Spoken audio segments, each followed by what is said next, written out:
इस मार्ग के अंदर तीन चीजें, शाक्त मार्ग के अंदर हमारा खुद का अनुभव भी है और हमारे गुरुजनों का उच्चिष्ट भी है। गुरुदेव ने ये सिखाया है कि तीन चीजें बहुत ज्यादा मूल रूपेण अति अति अति आवश्यक हैं कि गुरुनिष्ठा, अपने गुरु के प्रति निष्ठा होनी चाहिए। गुरु गीता स्कंद पुराण के अंदर आती है और उसके अंदर भगवान भगवती माँ पार्वती को बोल रहे हैं, यह गुरु स शिव, जो गुरु है वही शिव है। तो जो शिव है वही गुरु है। और भगवान शिव एक चीज और बोलते हैं, माम रूपासी देवी त्वाम, अरे देवी तुम तो मेरा ही रूप हो। तो माँ भी वही है, पिता भी वही है, मतलब माँ माने भगवती जगदम्बा, भगवती जगदम्बा भी, जगदम्बा जो है वो उनके अंदर और गुरु के अंदर कोई भेद नहीं है, और जो शिव हैं उनके और गुरु के अंदर कोई भेद नहीं है। तो गुरु के अंदर सदा ये भाव रखना चाहिए, मन्नाथ श्री जगन्नाथ मदगुरो श्री जगतगुरु। जगन्नाथ भगवान श्री कृष्ण जो हैं वो हमारे गुरुदेव ही हमारे गुरुदेव ही हमारे जगन्नाथ हैं।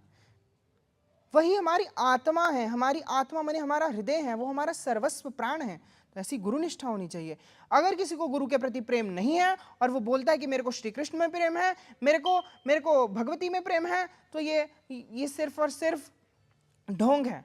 हमारी दृष्टि के अंदर देखा जाए ना तो गुरु ही बगलामुखी है, गुरु ही काली है, गुरु ही त्रिपुरा है, गुरु ही श्री कृष्ण है, गुरु ही शिव है, गुरु ही सर्वस्व है। गुरु ब्रह्मा गुरु विष्णु गुरुदेवो महेश्वरा गुरु साक्षात परब्रह्म तस्मै श्री गुरुवे नमः। हम रोज बोलते हैं लेकिन हमने कभी ये चीज समझी नहीं, और जिस दिन ये समझ आ गई ना उस दिन तो बहुत कुछ प्राप्त हो जाएगा। क्योंकि गुरु के साथ में संबंध कैसा होना चाहिए, गुरु जो है माता की तरह वात्सल्य, अरे करोड़ों माताओं का वात्सल्य गुरुदेव के अंदर और ललिता माँ के अंदर विराजमान है। अरे गुरु, और सिर्फ उसके बाद में गुरु के बाद में मंत्र निष्ठा, जो आपको मंत्र मिला है उससे सामर्थ्यवान और शक्तिशाली कोई मंत्र दुनिया के अंदर नहीं है। बार बार जा रहे हैं और मंत्रों के बारे में, जो गुरुदेव ने एक बार कान के अंदर मंत्र दे दिया वो मंत्र सर्वस्व है। अगर गुरुदेव ने बोला 3 लाख जपना है तो 3 लाख ही जपना है। अगर गुरुदेव ने बोला सारी जिंदगी इसी मंत्र को जपना है तो इसी मंत्र को जपना है। अगर गुरुदेव ने बोल दिया कि इस मंत्र का 1 करोड़ करना है तो बिना कुछ सोचे समझे 1 करोड़ के अंदर जुट जाएंगे, चाहे ये शरीर खत्म हो जाए, दोबारा शरीर लेंगे, दोबारा उस मंत्र के अंदर लगेंगे। क्योंकि मंत्र जो है, मंत्र कोई सामान्य चीज नहीं है। मंत्र साक्षात देव स्वरूप है, मंत्र साक्षात भगवती का स्वरूप है, मंत्र साक्षात गुरु का स्वरूप है। हम लोग प्रत्यक्ष में देखते हैं हमारे गुरुदेव विराजमान है, लेकिन देखो अभी गुरुदेव के हर समय सन्निकट रहना सबके लिए संभव नहीं है। हर समय गुरुदेव के चरण को लेकर के चरण को दबाना संभव नहीं है, लेकिन इस जीभ से गुरुदेव के चरण हर समय दबाए जा सकते हैं। कैसे? मंत्र से। गुरुदेव ही मंत्र हैं, गुरुदेव ही मंत्र स्वरूप से कान के माध्यम से हृदय के अंदर उतरेंगे और फिर जिह्वा के अग्रभाग के ऊपर भी गुरुदेव बैठेंगे। किस रूप से? मंत्र के रूप से। और फिर इष्ट निष्ठा, अपने इष्ट के अंदर निष्ठा होनी चाहिए। मेरे इष्ट जो है वही मेरा सर्वस्व है, वही मेरा प्राण जीवन धन है। तुमेव माता च पिता तुमेव बंधु च सखा तुमेव विद्या द्रविणम तुमेव सर्वम मम देव देव। मेरे गुरुदेव मेरे माता पिता सर्वस्व हैं, मेरे इष्ट देव भी मेरे गुरुदेव हैं, मेरा मंत्र भी मेरे गुरुदेव हैं। और ऐसे इष्ट के अंदर भाव होना चाहिए। इसी ललिता सहस्त्र नाम के अंदर आ गएगा गुरु रूपिण्ये नमः, क्योंकि गुरु के अंदर और इष्ट के अंदर कोई भेद नहीं है। ये भेद बुद्धि जिस दिन नष्ट होने लगेगी उसी दिन से गुरु के अंदर प्रेम होना शुरू हो जाएगा। और जिस दिन ये भेद रूपी ग्रंथि का भेदन हो जाएगा उस दिन कल्याण सच्ची में उस दिन कल्याण हो जाएगा और किसी कल्याण की आवश्यकता नहीं रहेगी। हमारे परम पूज्य गुरुदेव स्वामी दिव्य चेतनानंद जी, उनका एक अनुभव है। हमारे परम पूज्य गुरुदेव परमहंस श्री निखिलेश्वरानंद जी, डॉक्टर नारायण दत्त श्रीमाली जी, एक दिन वो एक मातंगी, भगवती मातंगी नाम से एक भगवती महाविद्या हैं, उनकी साधना कर रहे थे उनके आश्रम में।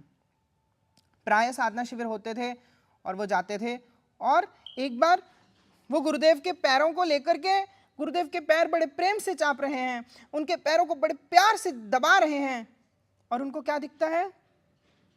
गुरुदेव का पैर गायब हो गया और एक नवयुवती मतलब तरुणी अवस्था की एक स्त्री, माने 16-17 वर्ष की एक कन्या, उसका पैर प्रकट हो रहा है। और फिर वो दोबारा ध्यान से देखते हैं तो दोबारा से वो गुरुदेव का पैर, वो पौरुषत्व युक्त पैर नजर आता है। फिर ऐसा उनके साथ में जब मल्टीपल टाइम्स हुआ, बार बार हुआ, तो वो समझ गए गुरु ही मातंगी है, मातंगी ही गुरु है, गुरु ही ललिता है, गुरु के सर्वदेवो मयो गुरुहु, ये भी गुरु गीता के अंदर आता है। जितने भी देवता हैं सब गुरु के अंदर विराजमान है। और जो गुरुदेव है वो कहाँ विराजमान है? वो ललिता के अंदर विराजमान है। ललिता ही गुरु है, दोनों के अंदर कोई भेद नहीं रखना।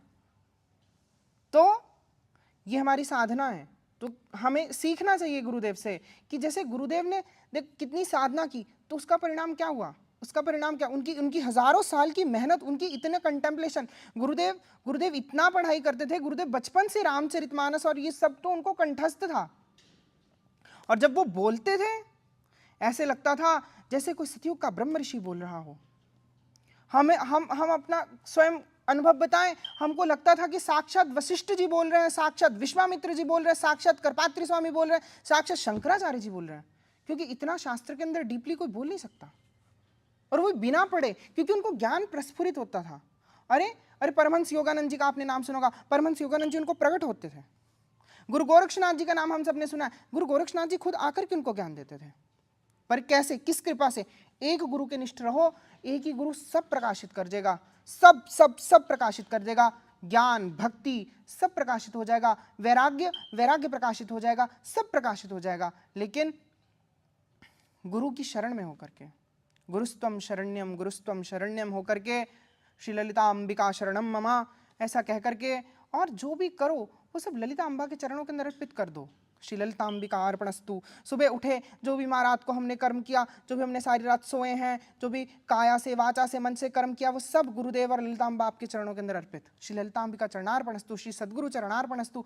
और रात को सोने वाले हैं तब भी यही सेम क्रिया करी कि ललिता अंबिका चरणार्पणस्तु, सद्गुरुदेव चरणार्पणस्तु। हमने जो भी कर्म किया आपको अर्पित कर दिया, क्योंकि भगवान गीता के अंदर बोलते हैं कि मां मुनि स्मर युद्ध च, ये जिंदगी युद्ध है। ललिता के अंदर और कृष्ण के अंदर कोई भेद नहीं है। वो बोल रही हैं, वो कृष्ण रूप से बोल रही हैं। क्या बोल रही हैं? कि जो भी किया वो मेरे को अर्पित करो। और मां मुनि स्मर युद्ध च, ये जिंदगी जो है युद्ध है, और इसके अंदर उनका स्मरण हमेशा चलते रहना चाहिए। जय मां ललितांबा। हर हर महादेव।